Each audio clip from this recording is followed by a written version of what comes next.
April has rolled around and the Tennessee Wildlife Resources Agency was hoping to have approximately 200 additional elk on the ground to reinforce our current elk herd.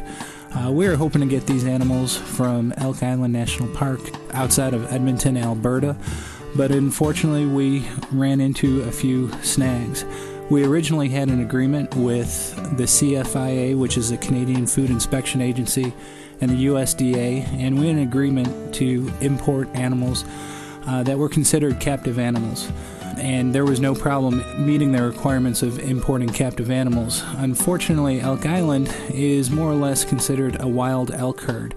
So at the last minute, there was some reconsideration as to how these animals would be classified. And the USDA looked at it real hard and worked intensively with the CFIA to come up with an agreement, and unfortunately we couldn't. It was determined that since these were wild animals from Elk Island National Park, there was certain bovine tuberculosis requirements that the USDA wanted us to meet, and unfortunately we couldn't meet.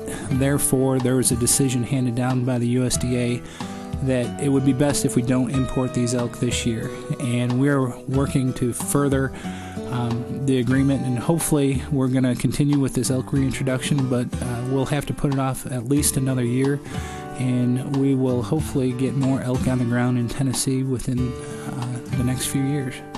In regards to the status of the 2008 elk hunt, we proposed this elk hunt just looking at the animals that we currently had on the ground, and we studied those animals towards the end of 2006.